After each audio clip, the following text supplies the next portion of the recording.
러시아는 우크라이나 침공으로 세계 수십 개국의 제재를 받고 있습니다. 제재는 광범위한 분야를 대상으로 합니다. 개인도 제재 대상입니다.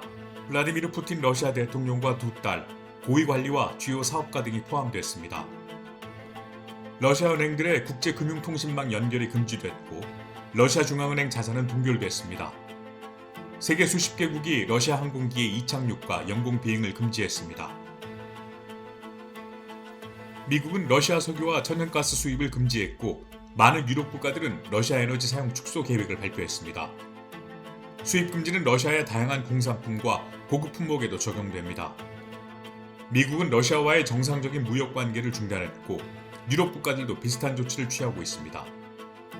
제재의 실효성을 두고 찬반론자들은 여러 역사적 사례를 제시합니다. 지지자들은 제재가 2015년 이란을 협상 테이블로 끌어들이고 핵활동을 제한하도록 동의하는 데 도움이 되었다고 말합니다. 남아프리카 공화국에서는 수십 년에 걸친 국제 제재가 1990년 아파르테이트 인종 분리주의 정부를 종식시키는 역할을 했습니다. 제1차 세계대전 이후 새로운 전쟁의 공포를 피하기 위해 여러 나라에서 제재의 활용이 더욱 두드러지게 되었습니다. 프랭클린 루즈벨트 미국 대통령은 1940년 석유 금수 조치를 통해 제2차 세계대전 중 스페인이 중립을 유지하도록 성공적으로 설득했습니다. 하지만 불과 1년 후 루스벨트 대통령이 일본의 미국산 원유 구매를 차단했을 때의 결과는 크게 달랐습니다. 일본은 곧 진주만을 폭격하고 아시아 전역에서 군사 공격을 강화했습니다. 더 많은 석유를 확보하는 것도 목표의 일부였습니다. 나치 독일에 대한 경제 봉쇄도 아돌프 히틀러의 계획을 저지하는 데 실패했습니다.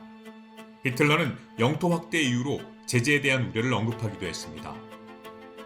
지난 100년간 170차례가 넘는 경제 제재의 효과를 연구한 조사에 따르면 부분적으로라도 성공을 거둔 경우는 3분의 1에 불과했습니다. 이 연구에서 언급한 실패 사례로는 수십 년간 미국의 제재에도 공산당 정권이 무너지지 않은 쿠바와 국제적 제재에도 불구하고 핵을 포기하지 않은 북한이 있습니다. 피터슨 국제경제연구소에 따르면 정치범 석방 등 목표가 완만할 때 제재가 가장 성공적이었습니다.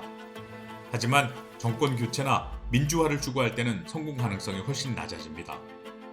그리고 군사작전을 중단시키려고 할 때 제재는 가장 성공적이지 못했습니다. 제재로 러시아 루블화 가치가 급등하고 인플레이션은 악화됐습니다.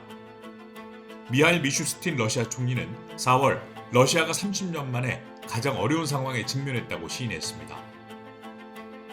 그러나 제재는 아직까지 모스크바의 군사작전을 중단시키지 못했습니다. 세르게이 라브로프 러시아 외무장관은 지난 3월 제재에 따라 경제를 조정하고 국가를 더 강하게 만들 것이라고 말했습니다.